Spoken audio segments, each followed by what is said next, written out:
Salut à tous, on se retrouve aujourd'hui pour une nouvelle vidéo.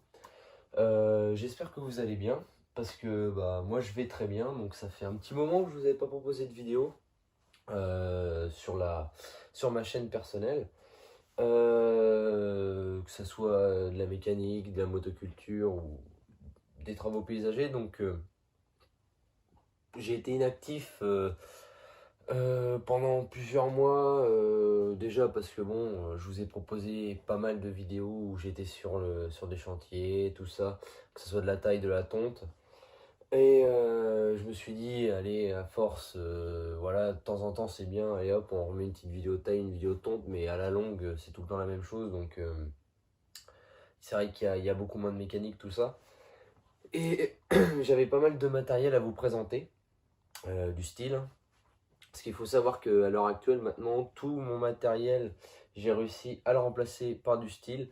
Et le vieux style que j'avais, donc je sais pas si vous vous souvenez, parce que là je vous parle de ça, des vidéos de présentation où je vous parle comme ça, où on peut échanger. Ça fait longtemps que je vous en ai pas fait. Parce que mes vidéos sur chantier, comme vous l'avez vu, c'est je bosse, puis au montage, je vous mets une musique, la vidéo elle se passe comme ça. Non, là, je vais vous présenter du matériel que j'ai acquéri. Et il y a même une machine que j'ai acquérie neuve depuis un an. Allez, on va dire un an et demi, 2 ans. Un an et demi. Un an et demi à peu près. Donc, j'ai pas mal de choses à vous présenter. Je sais pas si vous vous souvenez du coup, justement, c'est par rapport à cette machine-là. Mon vieux taille-huet style HS85. Oui, HS85 en simple lamy avec le déflecteur là. Lui, ça fait oui, un an et demi que je l'ai plus, que je l'ai revendu. Je vous avais dit que c'était pour acheter une Stihl MS170 qui est fait. Donc celle-là, je pense que vous l'avez vue dans mes vidéos, notamment là où je fais du bois, en étoile sous bois chez un ami à moi. Je me suis servi de ma MS170. D'ailleurs, très bonne machine, je vais vous faire la présentation. Mon autre tailleur style, que vous avez vu énormément, que ce soit sur ma chaîne ou sur les vidéos que j'ai postées sur la voie de la motoculture où je fais de la taille, c'était mon tailleur. Alors, il marche toujours très bien, hein, sauf que j'ai décidé de le revendre. Pourquoi? Parce que je voulais un tailleur avec un lamy un peu plus long. Également avec la poignée de gaz qui était inclinable.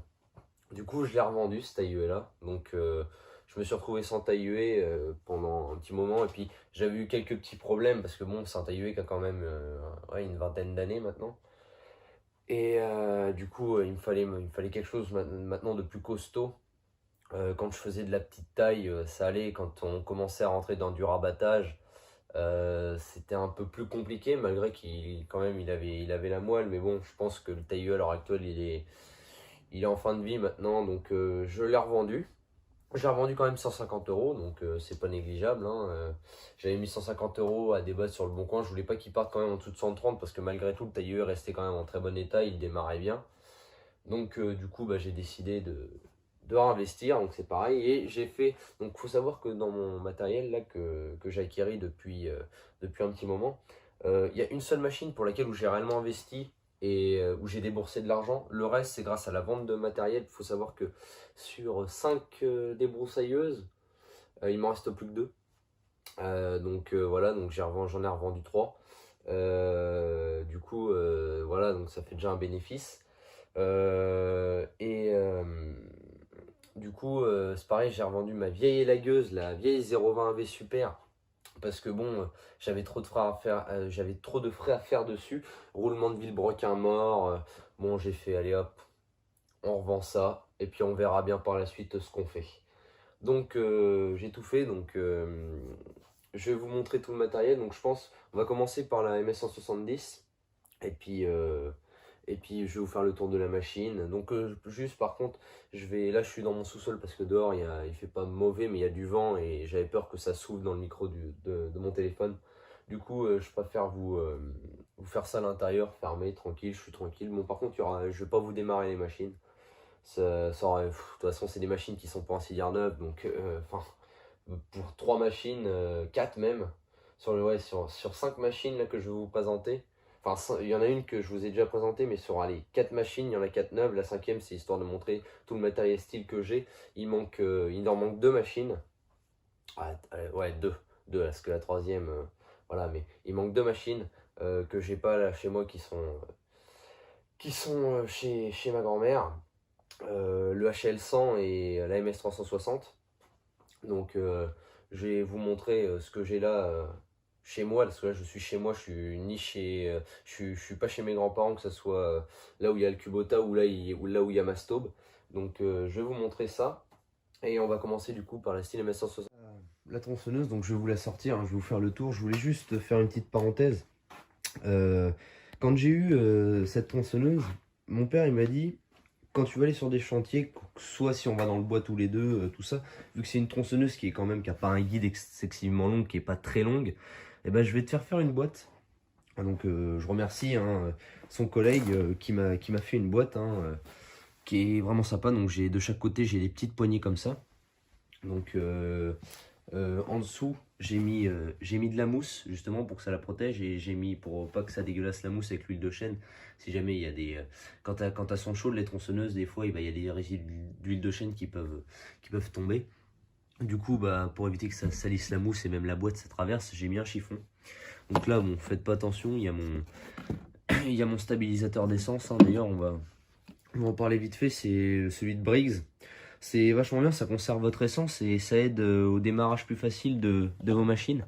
Donc ça c'est ça doit être mon bidon. Non, ça c'est un, on va dire, je sais plus quel est le neuf, quel est l'utilisé. Je dirais que c'est celui-là l'utilisé, étant donné que dans le, ouais c'est ça.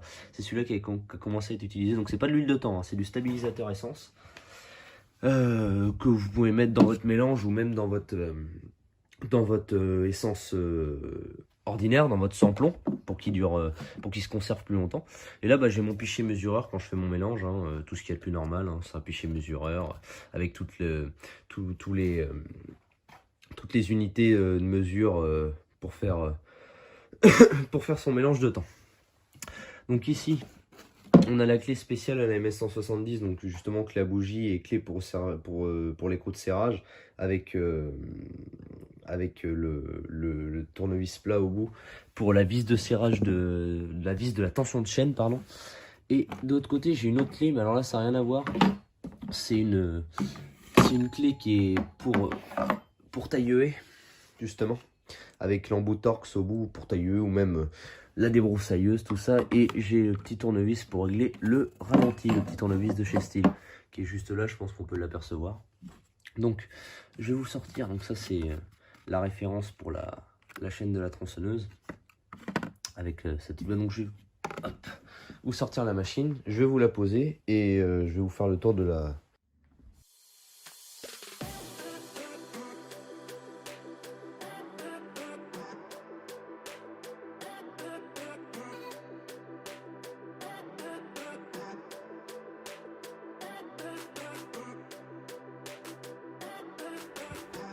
Donc voilà, donc cette Stihl, donc comme vous pouvez voir, c'est une MS170, donc c'est les dernières générations de Stihl MS170, avec on peut le remarquer directement avec le capot là du carter là, le carter orange qui est légèrement bombé au niveau de la bougie.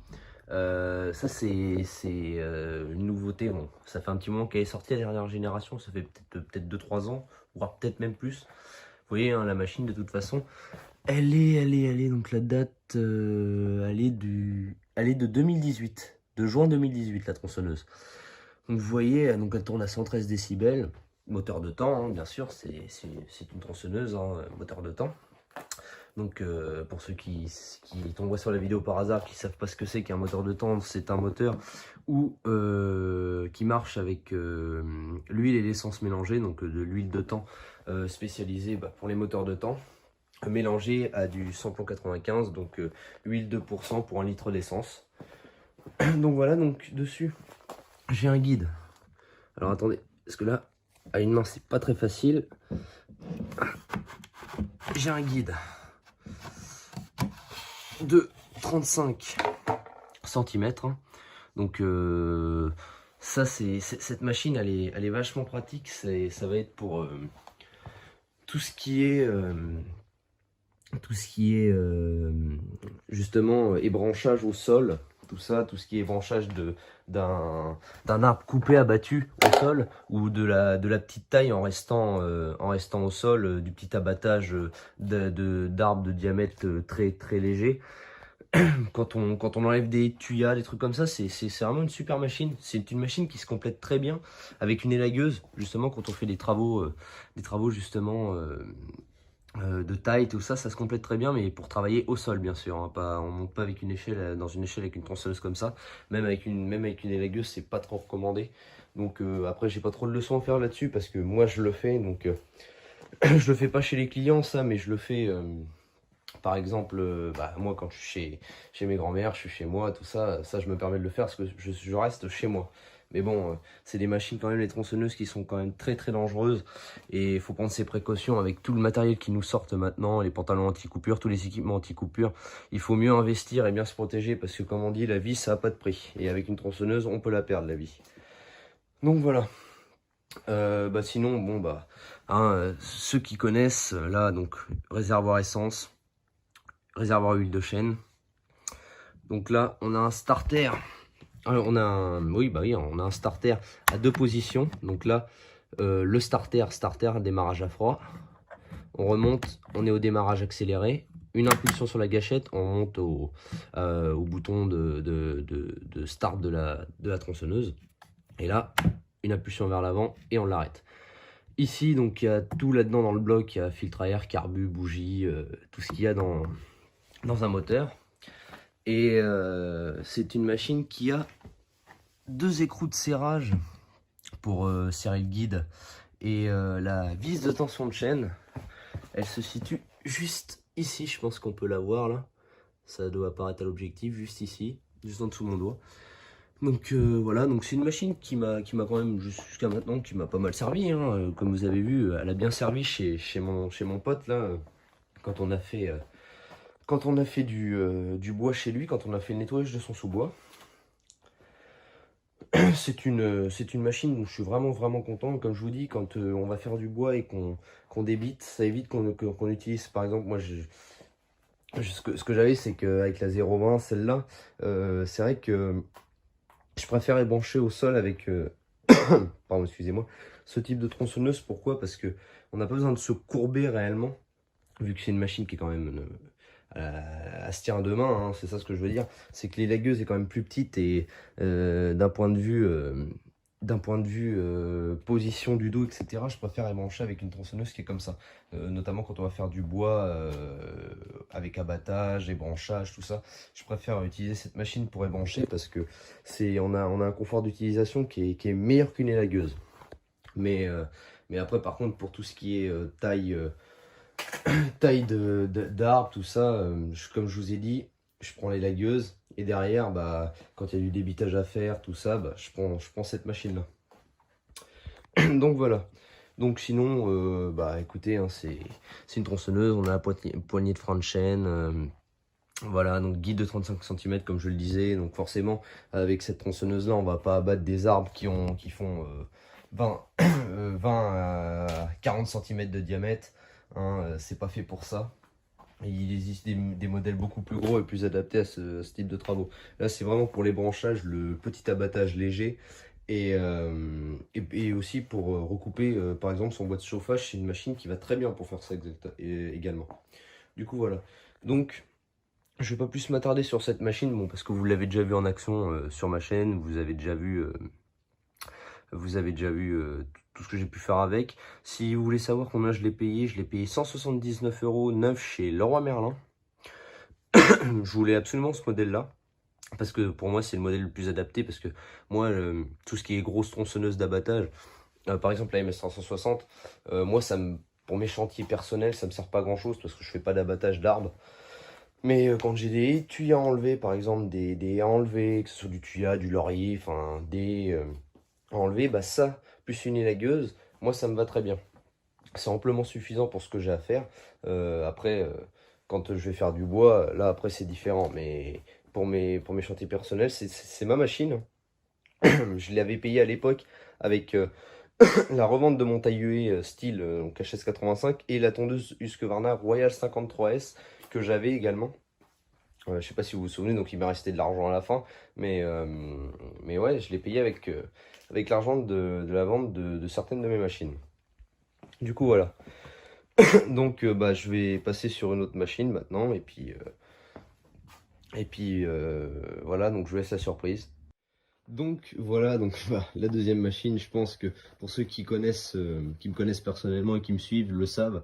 Ouais, donc vu que ma 020, j'avais trop de frais à faire, bah, c'est là-dedans dans lequel j'ai réellement investi, là où entre guillemets on pourrait dire que j'ai perdu de l'argent, même si c'est pas le terme adapté, là où j'ai vraiment déboursé pour acheter. Donc j'ai acheté ça, donc je l'ai acheté pendant le confinement, je l'ai acheté sur internet, sur un site de motoculture. Donc c'est une élagueuse style MS 194T, donc la dernière qui est sortie en termes sur les modèles 192, 193. Ils ont sorti récemment la 194 et je l'ai prise. Et franchement, donc je m'en suis servi quand même pas mal de fois depuis que je l'ai, enfin pas mal de fois. Je l'ai eu au mois de mai, on est au mois d'octobre. On est le 6, le 5 ou le 6 octobre exactement, je sais plus. Quand je vous tourne la vidéo.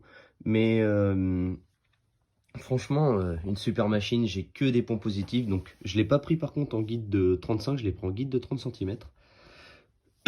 Et cette machine, elle me sert pour tout ce qui est bah, évidemment élagage. Pareil quand j'arrache des haies, donc pour les élaguer et puis pour les poêler entre guillemets les ébrancher quand elles sont encore en pleine terre, pas quand une fois qu'elles sont arrachées. D'abord, en gros, je vous explique. C'est-à-dire que quand je vais sur le chantier, je commence à ébrancher toutes les haies pour qu'il reste que des troncs. Donc je le fais avec cette machine-là, donc avec l'élagueuse. Et derrière, je prends la 170 pour abattre les troncs. Ou alors, s'ils sont pas trop épais, qu'ils c'est pas trop racineux, bah, je les arrache directement. Donc voilà, et après, je les recoupe avec la 170 derrière. Donc j'avais acheté cette petite élagueuse avec le kit d'affûtage style pour du 3/8e. Donc dedans j'ai la petite lime style, la lime plate. J'ai également la lime, la petite lime ronde là, merde j'ai perdu le nom, ça va me revenir. De toute façon je vais tout vous sortir, je vais tout vous montrer. Donc j'ai avec aussi également cette petite clé, donc la clé qui est spécifique à l'élagueuse pour les coups de serrage, la tension de chaîne et la bougie. Également, comme sur chaque machine style que vous achetez, le petit tournevis pour régler le ralenti, parce qu'on n'est pas à l'abri d'avoir un petit problème au niveau du ralenti. Et du coup, bah, j'ai un autre, voilà, c'est celui-là que je cherchais. Un autre bidon de stabilisateur d'essence aussi là-dedans. Un bidon d'huile de thym. Voilà. Un bidon d'huile de thym pour mon mélange. Et j'ai également, comme vous avez pu le constater, une boîte aussi pour cette tronçonneuse. Alors, je vous ai pas expliqué aussi le pourquoi j'ai fait des boîtes. C'est parce que pour le transport, au moins, quand elles sont dans mon coffre de voiture, les tronçonneuses, elles se baladent pas. C'est-à-dire qu'elles prennent pas de coups, machin. Là, dans leur boîte, au moins, elles sont calées. J'ai calé aussi avec de la mousse ici. Comme ça, au moins, il y a zéro problème. Voilà. Donc voilà la machine. Donc je vais vous faire le tour et après, je vais vous expliquer plus en détail.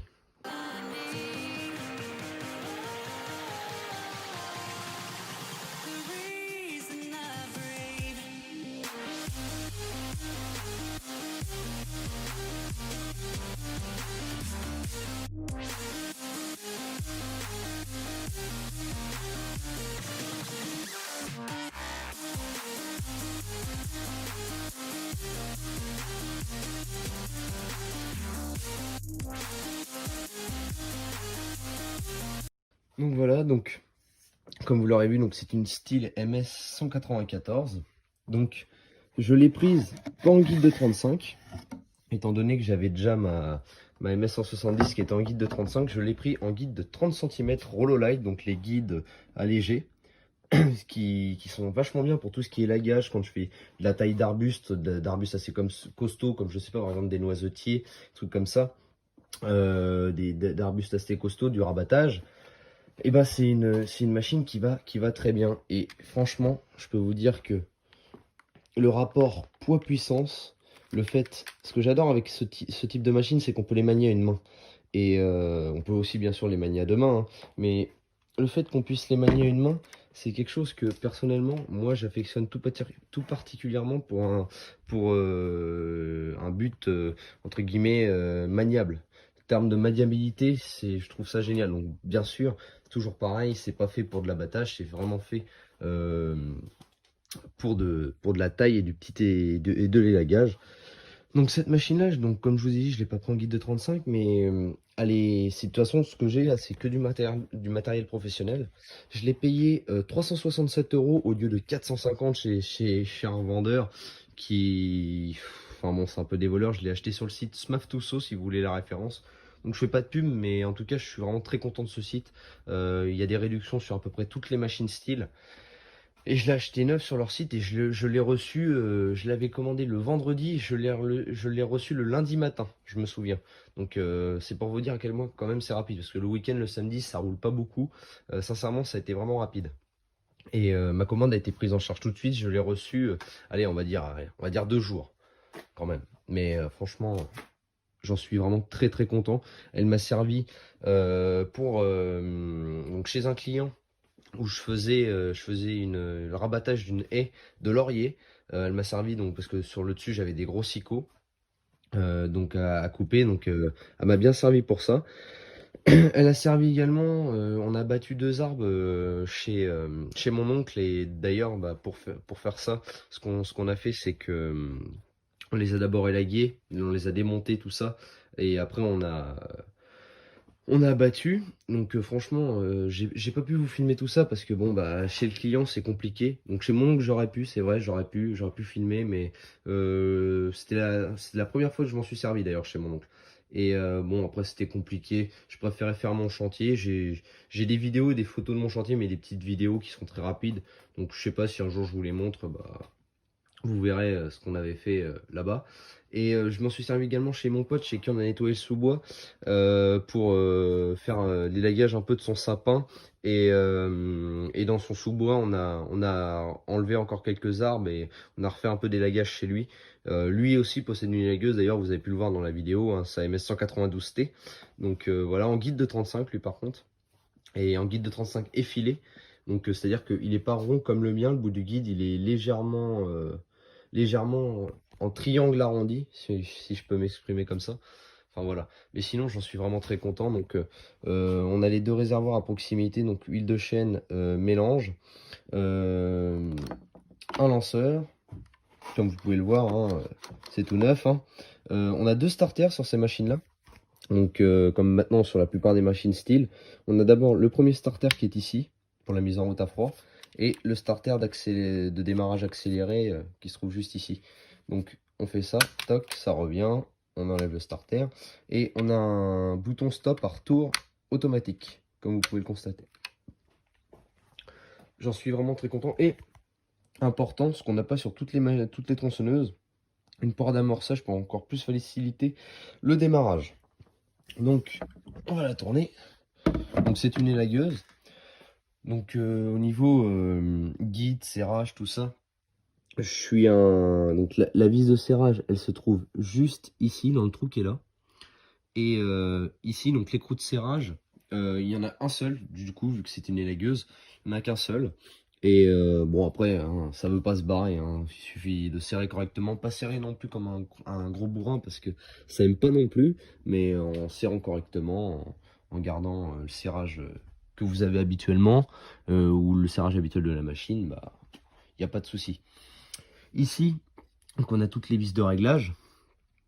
Hein, ici donc c'est mieux, ces élagueuses là sont mieux parce que justement le carburateur il se situe ici, donc du coup déjà rien que pour le démontage, si un jour vous avez un problème, parce qu'on n'est pas à l'abri, hein, force de travailler, d'avoir un problème de carbu, bah comparé à la 0,20 où le carbu il était juste ici, je peux vous dire que le démontage de ça, hein, j'ai vu l'éclater, ça se démonte tout seul. Alors que la 0,20, je peux vous dire, quand j'avais sorti le carbu, faut désosser la machine complète pour atteindre le carbu. Alors ça j'en veux plus de ces machines-là.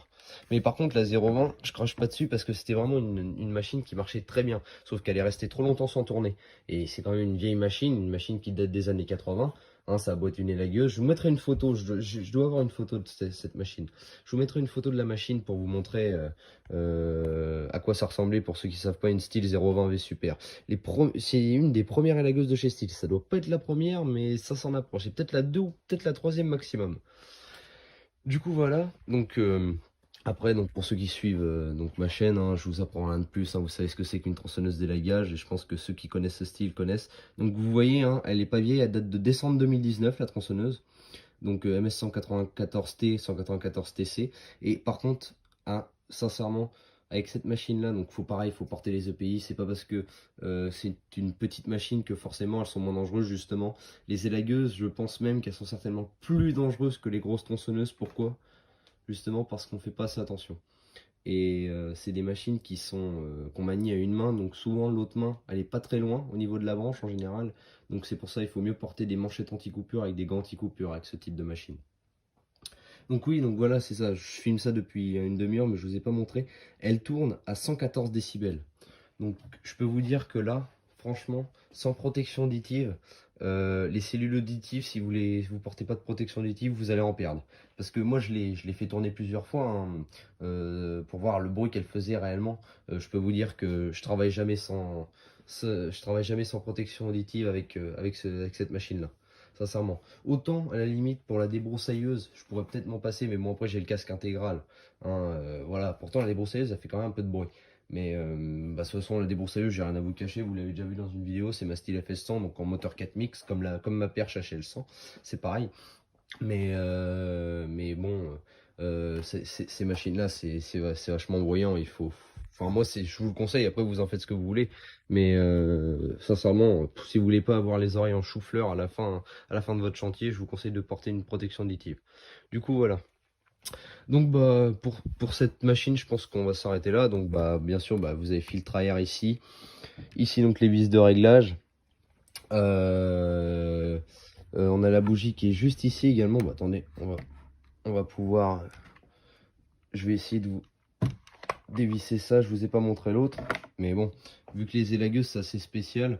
Donc vous voyez, donc là on a l'antiparasite de la bougie. Donc avec la bougie, je sais pas si ça fera focus. Je vais éviter de me mettre, voilà, là on vous voyez bien. Donc là au niveau de là, on a l'antiparasite de la bougie. Juste ici, donc on a le filtre à air, donc un petit filtre à air papier. Et derrière tout ça, on a le carburateur évidemment. Donc je vais vous remonter ça.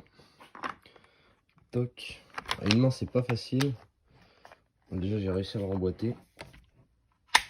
Toc. Voilà. Il est bien remonté. Mais franchement, si vous voulez investir dans une élagueuse, rapport qualité-prix sur le site que je vous ai dit, parce que bon, la MS150TC est vachement bien aussi pour ce type de travail, mais elle est vachement plus chère aussi. Et franchement, rapport qualité-prix, moi je vous conseille la MS194T, c'est une machine très fiable. Je fais pas de pub, mais encore une fois, c'est moi mon expérience parce que moi je voulais, voilà, hein, je suis pas sponsorisé par Stihl, loin de là, mais c'est une marque que j'affectionne et que j'affectionne depuis je suis gamin. Hein, sincèrement, j'ai toujours vu mon père et mon grand-père travailler avec du Stihl et bah moi j'adore cette marque. Donc franchement, si je peux vous conseiller un modèle d'élagueuse, ça serait celui-là. Surtout, bon, si vous êtes professionnel, à la limite, dans l'élagage, je vous conseillerais plutôt une MS200 TCM, surtout si vous faites du démontage. Mais je sais que les élagueurs aiment bien combiner la MS150 TC avec la 200 TCM en fonction soit s'ils ont du démontage ou de la taille. Et ben, si vous, admettons que vous êtes élagueur mais que vous n'avez pas des chantiers réguliers, moi je pense que le bon compromis, ça serait cette machine, mais en guide de 35, parce que elle est légère. Sincèrement, elle est très légère, elle est plus légère que la 200 TCM, parce que la 200 TCM c'est la plus lourde des élagueuses, pour ceux qui ne le savent pas. Et on peut l'avoir pour faire de la petite taille, ou pas non plus du gros démontage, parce que voilà, la 200 TCM reste supérieure, mais on peut très bien s'en passer. Et je pense que c'est le bon compromis entre les deux, c'est bien celle-ci. Du coup, voilà. Donc, bah, je vais vous présenter maintenant une autre machine. Donc, on va passer à ma débroussailleuse et je vous présenterai la dernière machine juste à la fin. Donc voilà. J'ai oublié de vous parler aussi de ce que j'ai acheté en même temps que d'avoir acheté les lagueuses. C'est mon kit d'affûtage manuel, donc justement avec cet outil. Et franchement, cet outil, Je pense que, parce que moi je suis pas, je critique pas l'affûtage à la futeuse électrique, la petite meuleuse électrique là, spéciale chaîne de tronçonneuse, mais j'en suis pas fan, je préfère l'affûtage manuel avec cet outil qui vous donne l'angle d'affûtage. Franchement, il n'y a rien de mieux. Alors c'est livré dans une petite pochette style, hein, parce que je l'ai prise en style, hein, je pense que vous aurez pu le voir en manche des outils. On a également cet outil là, qui est vachement utile aussi d'ailleurs, et une petite ligne plate. Donc voilà, et sincèrement, je l'ai prise donc en 3/8 pour les chaînes de 3/8, que ce soit pour la 170 ou mon élagueuse.